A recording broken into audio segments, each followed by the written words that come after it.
신약성경 202페이지 사도행전 9장 1절에서 9절까지 저와 여러분이 한 절씩 교독하도록 하겠습니다. 사울이 주의 제자들에 대하여 여전히 위협과 살기가 등등하여 대제사장에게 가서 다메섹 여러 회당에 가져갈 공문을 청하니 이는 만일 그 도를 따르는 사람을 만나면 남녀를 막론하고 결박하여 예루살렘으로 잡아오려 함이라. 사울이 길을 가다가 다메섹에 가까이 이르더니 호련히 하늘로부터 빛이 그를 둘러 비추는지라. 땅에 엎드려져 들으매 소리가 있어 이르시되 사울아 사울아 내가 어찌하여 나를 박해하느냐 하시거늘 대답하되 주여 누구시니까? 이르시되 나는 내가 박해하는 예수라. 너는 일어나 시내로 들어가라 내가 행할 것을 내게 이를 자가 있느니라 하시니 길에 가던 사람들은 소리만 듣고 아무도 보지 못하여 말을 못하고 서 있더라. 사울이 땅에서 일어나 눈을 떴으나 아무것도 보지 못하고 사람의 손에 끌려 다메섹으로 들어가서 사흘 동안 보지 못하고 먹지도 마시지도 아니하니라. 아멘. 오늘 우리 함께 읽으신 말씀을 가지고 사울의 회심이라는 제목으로 말씀을 전하도록 하겠습니다. 오늘 우리 주님이 부활하신 것을 기념하는 부활절입니다. 예수님의 부활의 증거들은 많이 있습니다. 예수님이 누우셨던 그 무덤이 빈 무덤이 되었죠. 거기서 예수님의 시신을 발견할 수가 없었습니다. 또한 예수님의 부활을 목격한 사람들이 많이 있었습니다. 살아계신 예수님을 만난 사람들이 많이 있었죠. 그들 중에 한 사람 바로 이 사울이라는 사람이 있었습니다. 부활하신 예수님을 만난 사울의 모습을 통해서 오늘 우리의 그리스도인의 삶의 모습을 한번 생각해 보도록 하겠습니다. 첫 번째로 예수님을 만나기 전에 사울의 모습을 한번 생각해 보겠습니다. 사울은 소아시아의 길리기아, 현재 터키라고 하는 곳에 다소라고 하는 도시에서 디아스포라 유대인으로 태어났습니다. 우리 한국 사람으로 치면 한국에서 태어난 것이 아니고 어디 미국이나 뭐 유럽이나 이런 곳에서 태어난 것이죠. 유대인들이 팔레스타인에서 모여 살았지만 그들이 또 여러 가지 이유로 인해서 그 유럽이나 아시아나 아프리카나 여러 지역에 흩어져 살았는데 흩어져 살던 유대인들을 이제 디아스포라 유대인이다 이렇게 부릅니다. 디아스포라라고 하는 것은 이제 씨를 뿌리다, 씨를 뿌려서 이게 흩는다라는 그런 뜻입니다. 자, 흩어져 살고 있던 유대인입니다. 사울은 그의 이름에서도 우리가 알 수 있듯이 이스라엘의 초대 왕이었던 사울 왕의 지파였던 베냐민 지파의 정통 유대인입니다. 이스라엘 사람들에게는 그들의 초대 왕이었던 사울이 나름대로 또 아주 중요한 인물이죠. 그래서 그 이름을 따서 이름을 사울이다 이렇게 지었습니다. 출생 연도는 기원 후 5년쯤입니다. AD 5년 정도 되는 것이죠. 바울은 나면서부터 로마 시민권자였습니다. 그 당시에 로마 시민권자라고 하는 것은 굉장한 특권이 있었습니다. 로마 시민권을 얻기 위해서 어떤 사람들은 많은 돈을 주고 그 시민권을 사기도 했습니다. 자, 그런데 사울은 태어날 때부터 로마 시민권자였습니다. 그의 고향에서 그는 그리스 문명의 영향 아래 있었던 관계로 당시에 그 클래식 고전 교육을 받았고 그는 헬라어에 아주 능통한 사람이었습니다. 그가 쓴 서신서들을 보게 되면은 헬라어로 아주 유려한 그런 문체로 서신들이 기록이 되어 있습니다. 아주 좋은 교육을 받았던 것이죠. 자, 그는 열성적인 유대인으로 전형적인 바리새인이었습니다. 그는 유대인으로서 또한 히브리어에도 능통했습니다. 자, 우리 자녀들 2세, 3세 자녀들 가운데 미국에서 태어나면 영어를 배우죠. 자, 그런데 한국말도 잘하면 얼마나 기특해요. 이 사울은 그가 디아스포라 유대인으로 외국에서 살면서 헬라의 모든 교육을 로마 시민권자로 헬라의 교육을 받았지만 그는 또한 자신의 뿌리 유대인으로서의 그 뿌리를 잃지 않고 헬라어뿐만이 아니고 히브리어에도 아주 능통했습니다. 그리고 그는 존경받는 율법학자였던 가말리엘 문화에서 율법을 배웠습니다. 유대 전통에 따라서 구약 성경, 율법과 선지서들을 배웠고 또 율법의 해석서, 율법을 가지고 거기에 주석을 달아놓은 미드라시를 배웠고 또 유대의 전통들을 배웠습니다. 그는 율법에 아주 충실한 바리새인이었습니다. 바리새인이라고 하는 뜻은 구별된 사람들, 특별히 헌신된 사람들, 하나님의 말씀, 하나님의 율법에 헌신된 사람들이다라고 하는 그런 뜻이죠. 자, 그런데 그는 예수 믿는 사람들을 박해하는 박해자였습니다. 자, 죽은 사람이 예수님이 다시 부활했다.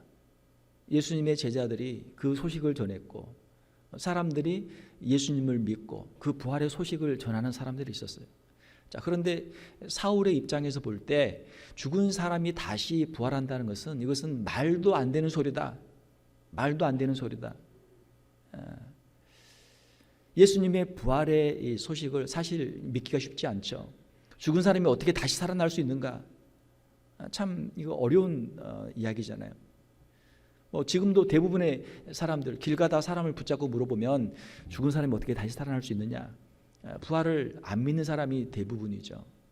우리도 예수님을 만나고 우리가 신앙을 갖지 않았다면 아마 믿기가 어려웠을 것입니다. 자, 사울은 예수님의 부활을 믿지 않았고 예수님의 부활을 믿고 또 증거하는 사람들을 말도 안 되는 사람들, 이 엉터리 이단들이다 이렇게 생각하고 그 사람들을 핍박하는 일에 앞장섰습니다. 그는 그 성격은 율법에 아주 철미한 사람이었고 그는 누구와도 타협하지 않는 아주 강인한 성품의 사람이었습니다. 옳은 것은 옳고 그른 것은 그르다. 바른 것은 바르고 잘못된 것은 잘못됐다. 너무나 분명한 사람이기 때문에 죽은 사람이 어떻게 살아날 수 있느냐? 말도 안 되는 소리 하는 사람들, 이 사람들 내가 모조리 잡아다가 이 사람들을 다 죽여야 되겠다라고 하는 그런 생각을 하게 되었던 것이죠. 그는 예루살렘에서 기독교를 박해하는 일에 앞장섰습니다. 사도행전을 보게 되면은 스데반의 순교에 그런 동참했고 또 예수 믿는 사람들을 박해하는 일에 앞장섰던 박해자였습니다. 그는 정통 유대인이요 율법을 열심히 공부했지만 안타깝게도 그가 공부한 율법은 그로 하여금 예수 믿는 사람들을 박해하는 박해자로 만들고 말았던 것이죠. 자, 오늘 본문의 말씀에 보게 되면은 사울이 예수 믿는 사람들을 핍박하기 위해서 예루살렘에서 공문을 받아가지고 다메섹으로 올라갑니다. 자, 스데반의 순교 이후에 예수 믿는 사람들을 본격적으로 박해하기 위해서 대제사장으로부터 권한을 받아가지고 다메섹으로 길을 떠납니다. 자, 그런데 그가 그 길을 가는 도중에 예수님을 만나게 된 것이죠. 살아계신 예수님을 그가 직접 만나게 된 것입니다. 위협과 살기가 등등해서 핍박을 하기 위해서 다메섹으로 가는데 하늘로부터 강한 빛이 그에게 임했습니다. 그리고 하늘로부터 음성이 들렸죠. 나는 내가 박해하는 예수라. 예수님으로부터 직접 음성을 들었습니다. 예수님이 죽은 줄 알았는데 예수님이 정말 살아계셨구나. 예수님이 정말 살아계셨구나. 살아계신 예수님을 그가 만나게 된 것이죠. 사랑하는 성도 여러분, 예수님은 부활하시고 지금도 살아 역사하시는 줄로 믿습니다. 이것이 우리 그리스도인들의 신앙 고백이죠. 사울은 그가 예수님을 만나기 전에는 예수님의 부활을 믿지 않았습니다. 그러나 살아계신 예수님을 만나고 나니까 예수님을 안 믿을 수가 없는 거예요. 예수님이 진짜 살아계시는구나. 다른 사람들의 말을 통해서 들을 때는 무슨 헛소리 하냐, 말도 안 되는 소리, 이 사람들 정신이 이상한 사람들, 잘못된 사람들 다 잡아다 내가 박해해야 되겠다 라고 생각했지만 살아계신 예수님을 그가 직접 만나고 나니까 그동안 내가 잘못 생각했구나, 예수님이 진짜 부활하셨구나 하는 것을 그가 깨닫게 되었던 것이죠. 부활하신 예수님을 그가 만나고 사람이 변화가 되죠. 그가 예수님을 만나게 된 것은 자신의 계획이 아니라 하나님의 은혜였습니다. 자신이 예수님을 만날 어떤 계획을 가지고 예수님을 만난 게 아니고 하나님의 강권적인 은혜로, 불가항력적인 은혜로 그가 예수님을 만나게 되었던 것입니다. 우리의 인생을 살면서 우리의 신앙을 갖게 되는 계기를 우리가 보게 되면은, 그래, 내가 예수님 믿어야지, 어느 날 갑자기 마음을 고쳐먹고 내가 한번 바르게 잘 살아봐야지, 이렇게 예수 믿는 사람 별로 없죠. 인생을 살다 보면 힘들고 어려운 순간들을 만나게 되고, 뜻밖의 장소에서 뜻밖의 사람들을 통해서 뜻밖의 예수님을 만나게 되죠. 복음을 듣게 되고 교회에 출석하게 되고 신앙을 갖게 됩니다. 우리의 인생, 우리의 마음대로 되는 거 별로 없잖아요. 우리의 신앙도 사실은 내가 믿어야지 해서 믿는 것보다 어떻게 하다 보니까 하나님의 은혜로, 하나님의 강권적인 역사로 우리가 신앙을 갖게 되는 일들이 많습니다. 사울은 예수님을 만난 후에 변화됩니다. 예수님을 만나고 그의 눈이 멀었습니다. 왜요? 빛이 너무 강해서 그 눈이 멀었습니다. 예수님 앞에서 자신의 연약함을 그가 발견하게 된 것입니다. 우리는 연약한 육체입니다. 아무리 우리가 우리를 자랑하고 우리가 호언장담을 해도 우리의 건강도 무너지고 우리의 가정에도 문제가 생길 수 있고, 또 우리의 직장이나 우리의 생업에도 문제가 생길 수 있고, 결국은 우리가 이 땅에 유한한 인생을 살다가 무너지는 것이 우리의 인생이죠. 조선시대의 왕들을 보게 되면은 평균 나이가 48살이었다고 합니다. 그리고 왕으로 있었던 재위 기간이 약 한 19년 정도 된다고 합니다. 권력을 잡기 위해서 노력을 하고 세상의 모든 권세를 다 잡은 것 같지만 평균 왕으로 재위한 기간이 한 19년, 그리고 한 47년, 8년 그렇게 살다가 그들이 세상을 떠나게 되는 것이죠. 세상에 있는 부와 귀와 명예, 권세, 우리가 그걸 잡으려고 얼마나 노력합니까? 하지만 그것이 영원하지가 않죠. 언젠가는 그것을 다 우리가 내려놓아야 되는 것이죠.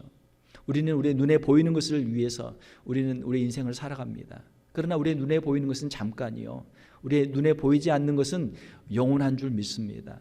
우리에게 부활이 없다면, 우리에게 내세가 없다면 우리 이 땅에서 삶이 무슨 의미가 있겠습니까? 사도 바울은 고린도전서 15장에서 만약 우리에게 부활이 없다면 우리는 더욱 불쌍한 자다, 그렇게 말씀하고 있죠. 왜요? 우리는 이 세상을 위해 사는 것이 아니고 우리는 내세를 위해서, 천국을 위해서 사는 사람들이기 때문입니다. 우리 기독교의 복음의 핵심은 바로 부활의 복음이죠. 세상 사람들은 살다가 죽음으로 끝납니다. 그러나 우리 그리스도인들은 죽음 후에 우리에게 영원한 생명이 있는 것을 믿는 것이죠. 죽음이 끝이 아니다. 죽음 이후에 우리에게 더 영원한 생명이 있다. 이것이 우리 기독교 신앙의 핵심입니다. 사도 바울은 예수님을 만나고 그 세계관이 바뀌게 되고 인생관이 바뀌게 되죠. 그 삶이 바뀌게 되죠. 그는 이제 더 이상 박해자가 아니라 이제는 복음을 전하는 전도자가 됩니다. 눈이 새롭게 뜨이게 되고 이방인을 위한 사도로 부르심을 받게 됩니다. 그는 정통 율법주의 유대인 바리새인에서 이제는 이방인을 위한 예수 그리스도의 사도로 그가 변하게 됩니다. 가장 잔인한 박해자에서 가장 위대한 전도자로 바뀌게 되는 것이죠.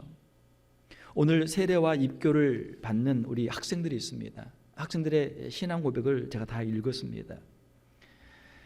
예수님을 만나고 예수님을 나의 구주로 영접을 해야 우리가 세례를 줍니다. 그리스도인이 될 수 있습니다. 우리가 예수 그리스도를 구주로 영접한다는 것은 무엇입니까? 자신이 죄인이라고 하는 것을 깊이 깨닫는 것이죠. 자신의 인생의 연약함을 깨닫고 예수 그리스도를 나의 구주로 영접하는 것입니다. 우리 학생들의 신앙 고백을 제가 하나하나 읽었는데, 우리 학생들에게도 나름대로 인생의 고민들이 있습니다. 진지한 인생의 그 문제에 대해서 아이들이 고민을 하죠. 가정에 문제가 있습니다. 부모님들에게 문제가 있습니다. 또 자기 자신에게 문제가 있습니다. 학업에, 또 앞으로 인생에 대한 교우 관계, 여러 가지 인생의 많은 무거운 짐들을 우리 자녀들도 가지고 있습니다. 그 가운데서 하나님께 기도하고 예수 그리스도를 만나게 되고 예수 그리스도의 은혜를 체험하게 되고 예수 그리스도를 구주로 영접하게 되는 것이죠. 모든 사람들은 나름대로 다 힘들고 어려운 인생의 문제들을 가지고 있습니다. 그리고 그 문제들 가운데 자신의 연약함을 발견합니다. 그리고 그 연약함 가운데서 예수 그리스도를 의지하게 되는 것이죠. 나이가 어린 학생들이나 또 나이가 많은 어르신들이나 인생의 모든 상황 속에 있는 사람들, 나름대로 문제들이 서로 다 다르죠. 그러나 그 인생의 본질은 똑같습니다. 우리 인간은 연약한 존재예요. 우리 인간은 한계를 가진 존재라는 것입니다. 우리에게는 하나님의 도우심이 필요하고 우리에게는 구원자 예수 그리스도가 필요하다고 하는 것입니다. 인생의 그 고난과 역경 가운데 자신의 연약함 가운데 예수 그리스도를 초청하고 예수 그리스도를 구주로 영접하는 것이죠. 사랑하는 성도 여러분, 우리는 누구나 다 연약한 인간들입니다. 우리가 연약함을 가지고 있다는 것, 그것은 결코 부끄러운 일이 아닙니다. 우리의 연약함을 우리 옆에 있는 다른 형제나 자매들도 충분히 공감할 수 있습니다.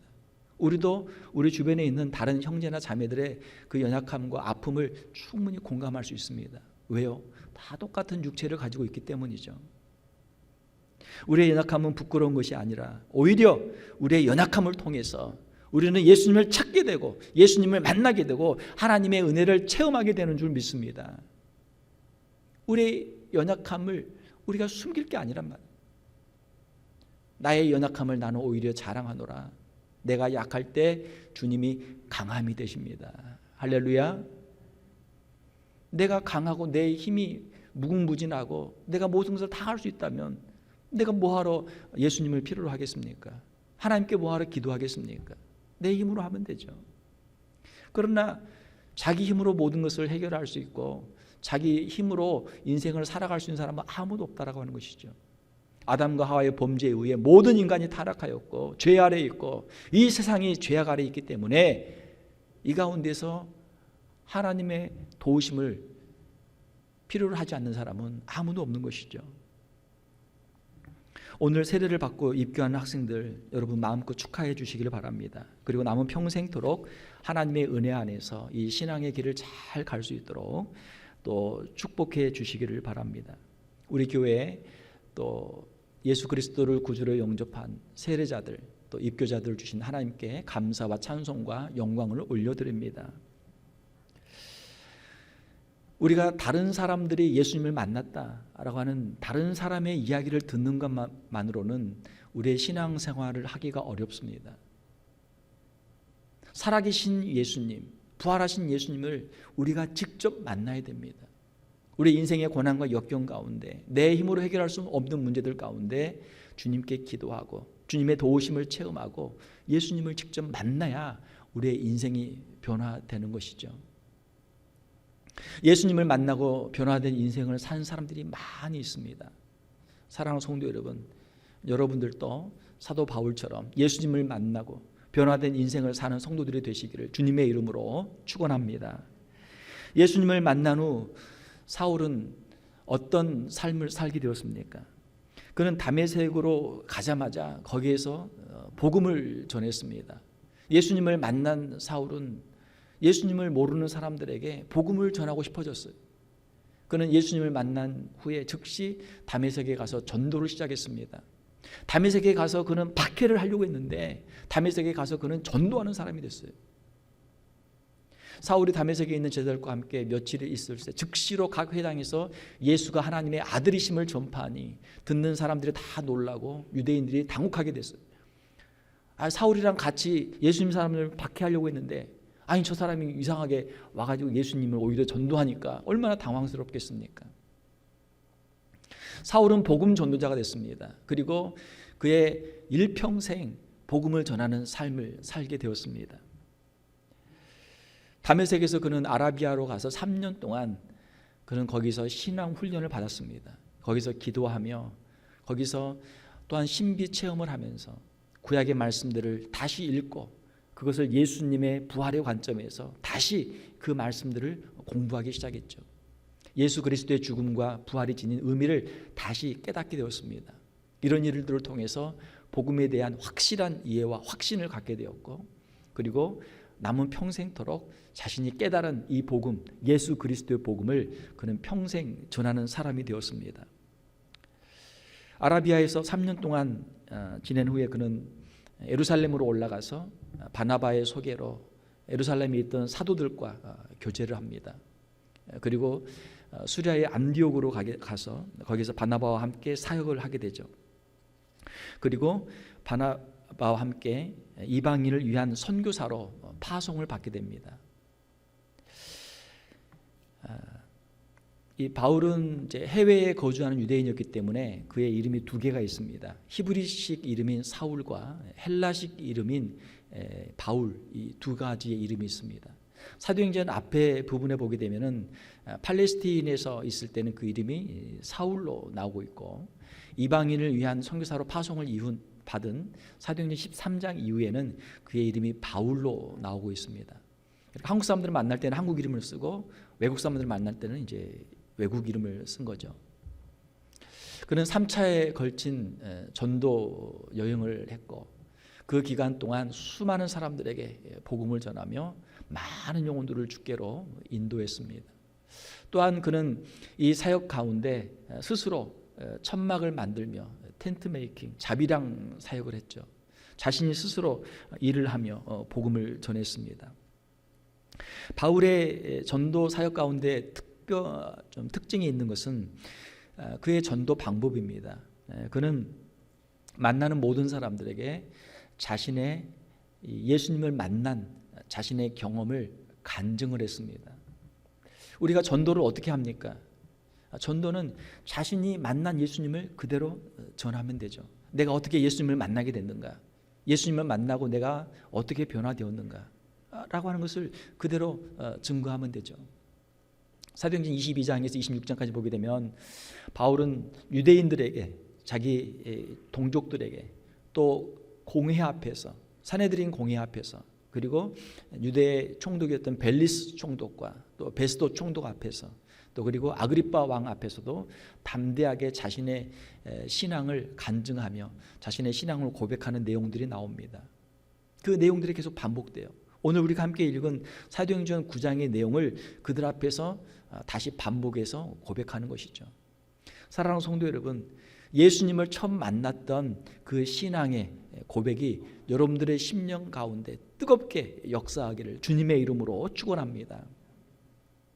내가 만난 예수님, 나를 구원하신 예수님, 그 예수님을 우리가 만나는 모든 사람들에게 증거하면 되죠. 우리의 가족들에게도, 우리의 친척들에게도, 친구들에게도, 이웃들에게도, 높은 사람이나 낮은 사람에게나 누구에게든지 우리가 만난 예수님, 살아계신 예수님을 증거할 수 있는 우리 성도들이 되시기를 주님의 이름으로 축원합니다.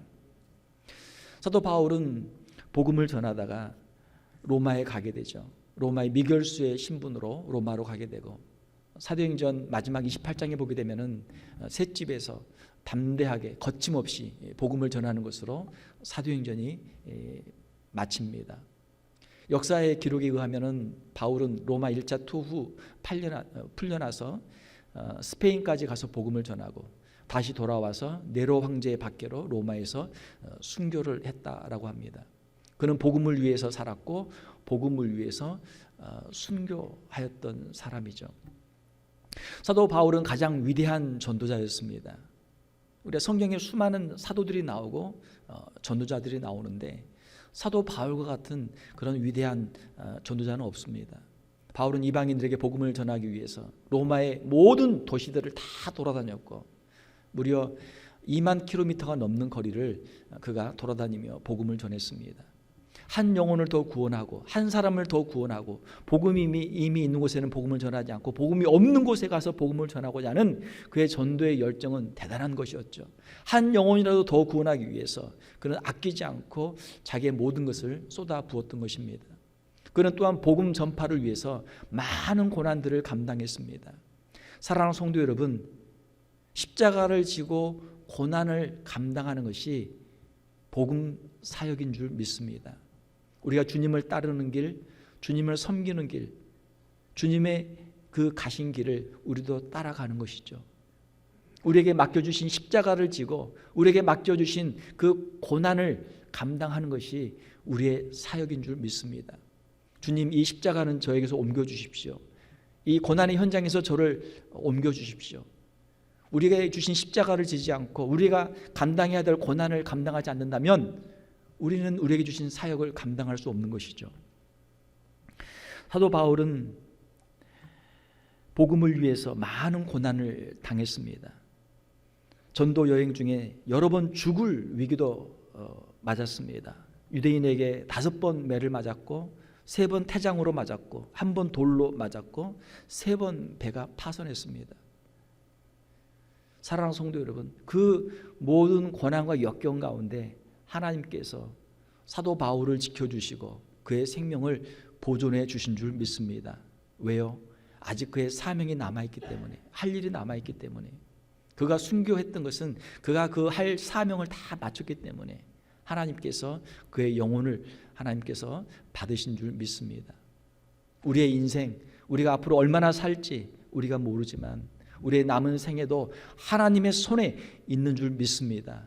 하나님께서 지켜주실 줄 믿습니다. 너는 아직 할 일이 남았어. 그래, 복음을 위해서 아직 해야 할 일이 남았어. 내가 너를 지켜줄게. 내가 너를 보호해줄게. 사랑하는 성도 여러분, 우리 인생의 미래에 대해서 하나님의 장중에 우리의 미래를 온전히 맡길 수 있는 우리의 성도들이 되시기를 주님의 이름으로 축원합니다. 우리의 갈 길을 다 간 후에 하나님께서 이제 됐다, 이제는 쉬어라, 이제는 와라 하면 그때 주님 앞에 가면 되죠. 언제든지 주님 부르실 때 기쁨으로 주님 앞에 설 수 있는 우리 성도들이 되시기를 주님의 이름으로 축원합니다. 우리 미래에 대해서 걱정할 필요가 없단 말이에요. 주님께서 내게 주신 생명 있는 동안, 건강이 있는 동안 주님을 위해서 살리라. 주님을 위해서 살고 주님이 부르시면 언제든지 가면 되죠. 사도 바울은 가장 위대한 전도자였고 가장 위대한 신학자였습니다. 사도 바울은 신약 성경 27권 가운데 13편의 서신서들을 기록했습니다. 로마서 등 서신서들을 통해서 복음의 진수를 그가 가르치고 있죠. 복음의 진수는 무엇입니까? 예수 그리스도의 십자가와 예수 그리스도의 부활이죠.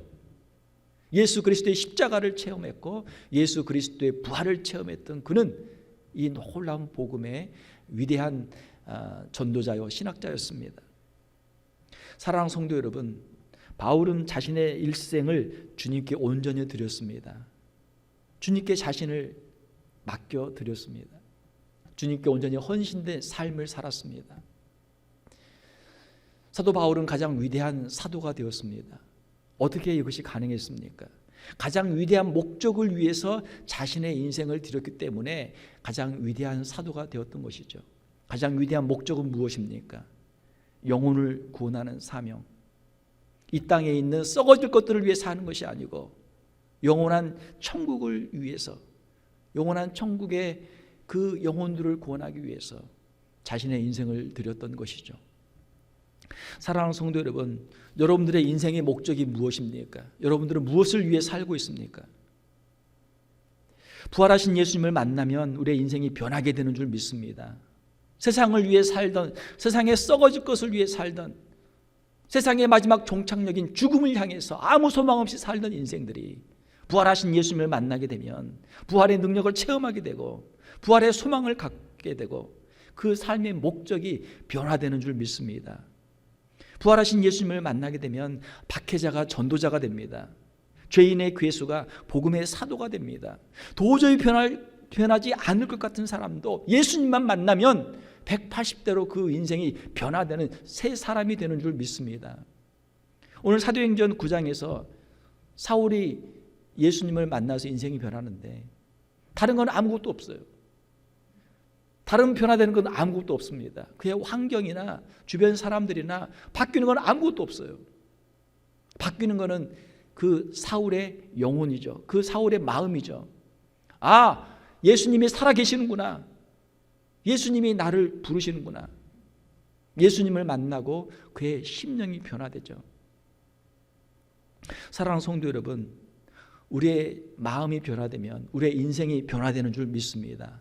예수 그리스도를 우리가 구주로 영접하면 우리의 인생이 변화되는 줄 믿습니다. 부활하신 예수님을 만나면 우리에게 부활의 소망이 생기고 우리가 영원한 천국을 위해서 살 수 있게 되는 줄 믿습니다.